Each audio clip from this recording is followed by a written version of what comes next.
जनपद अमेठी में एसडीएम प्रीति तिवारी द्वारा एक महिला पत्रकार के साथ दुर्व्यवहार। उत्तर प्रदेश के जनपद अमेठी के मुसाफिरखाना तहसील की एसडीएम प्रीति तिवारी की कार्यशैली पर भड़की महिला रिपोर्टर। महिला पत्रकार का कहना है कि एक गलत आदेश की वजह से हमारे घर पर कब्जा हो रहा है। अपनी बात रखने गई महिला पत्रकार के साथ एसडीएम प्रीति तिवारी ने किया दुर्व्यवहार। जानिए, जब तक एक महिला पत्रकार के साथ एसडीएम ऐसा बर्ताव कर सकती है तो आम जनता के साथ क्या बर्ताव करेगी। काकोरी टाइम से ब्यूरो चीफ अमेठी से कुलदीप यादव की खास रिपोर्ट। संविधान का चौथा स्तंभ है जो संविधान अभिव्यक्ति की आजादी देता है, हमें बोलने की आजादी देता है, हमारे अधिकार हमारे हक की लड़ाई लड़ने का अधिकार देता है। उसे यह प्रीति तिवारी जी बंद करवाएंगी, ऐसे अधिकारी बंद करवाएंगे।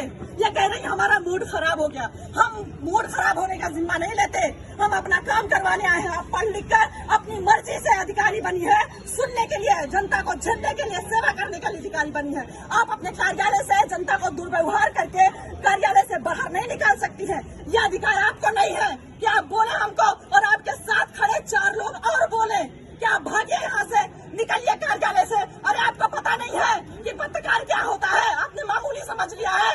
अरे आपको शर्म नहीं आती कि पत्रकार खड़ा होकर बोल रहे मैम मुझे न्याय चाहिए, मैं एक पत्रकार हूँ। आपने क्या कर्तव्य निभाया? आप योगी जी को नहीं जानती, सरकार आदेश नहीं सुनती है कि पत्रकार जब किसी भी अधिकारी के पास जाए, कार्यालय जाए, प्रशासन के पास जाए तो वो इज्जत दे, पत्रकार को मान सम्मान के साथ बिठाए और उसे पूरा ब्यौरा दे जिस बारे में जानकारी चाहिए पत्रकार को। आप सुनती नहीं है, आप मेरी आजादी छीनेंगी, आप मेरे बोलने की आजादी छीनेंगी। मैं ऐसे नहीं होने दूंगी। प्रीति तिवारी जी, आपने हमारे जमीन पर कब्जा करवाया है और आप ही उस कब्जे को मुक्त करवाएंगी। मैं कुछ नहीं जानती हूँ, मैं सिविल करने जाऊँ, मुझे बोल रहे मेरे कार्यालय से भागे। कहीं सुना है आपने? कितना भी बड़ा सुपीरियर अधिकारी हो, कितना भी बड़ा अधिकारी हो, उसका नर्म लहजा होता है, उसका बात करने का तरीका अलग होता है।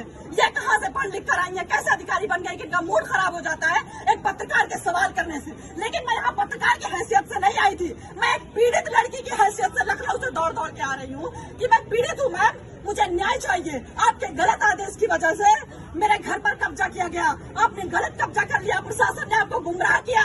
मैं बता रही हूँ, मेरी बात सुनने को तैयार नहीं। आप पहले बाहर जाइए फिर मैं बात करूंगी। आप पहले बाहर जाइए, मेरा मूड खराब हो रहा है, मुझे गुस्सा आ रहा है, मुझे मेरा गुस्सा शांत करिए और मैं सब साक्ष्य दिखाऊंगी आपको। इनका जितना भी रवैया अंदर किया मेरे साथ, जितना भी ये भूल गई कि मैं पत्रकार बता रही हूँ लेकिन मैं तुम्हारा कुछ भी कर सकती हूँ, ये भूल गई।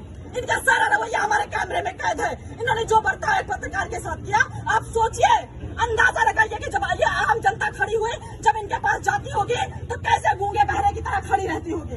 इनके आदेश के लिए एक शब्द सुनने के लिए कितना बेचैन रहती होगी कि मैम कुछ तो हमारे हक में फैसला सुना दे, कुछ तो हमारे हक में बोल दे, कुछ तो मेरे साथ न्याय कर दे। इस उम्मीद से जनता यहाँ पर खड़ी रहती है और इन्होंने अभी कार्यालय का गेट बंद कर दिया। और जब मैं परेशान हो गई, मुझे कार्यालय से बाहर निकाला गया, मुझे धक्का मारा गया, मेरे साथ दुर्व्यवहार किया गया, तब मैंने रिपोर्टिंग शुरू की, तब मैंने अपना कर्तव्य निभाया कि आज नहीं तो कभी नहीं। क्योंकि मैं यहाँ 2-2.5 महीने से चक्कर काट रही हूँ। मेरी बुजुर्ग माँ 2-2.5 महीने से आ रही कि मैम आपकी गलती की वजह से अभी तक कोई हमारे घर में घुस नहीं पाया। एसडीएम के गलत आदेश की वजह से हमारे घर पे लोगों ने कब्जा कर लिया, प्रशासन को भेजकर इन्होंने कब्जा करवा दिया। प्रशासन गलत रिपोर्ट लगा रहा है। जांच होनी चाहिए, निष्पक्ष जांच होनी चाहिए। हम बेईमान लोग नहीं है, गरीब आम जनता बेईमान नहीं होती है, अधिकारियों की तरह गलत फैसले नहीं लेती है, किसी का किसी पर कब्जा नहीं करवाती है। ये जो यहाँ पर आम जनता खड़ी है ये बेईमान नहीं है, अपना खून पसीना बहाकर यहाँ पर लोग खड़े हुए हैं उम्मीद में कि हमें न्याय मिलेगा। एसडीएम के पास जाएंगे, लोग उम्मीद में रहते कि एसडीएम साहिबा के पास जाएंगे, हम सुनाएंगे अपनी कहानी।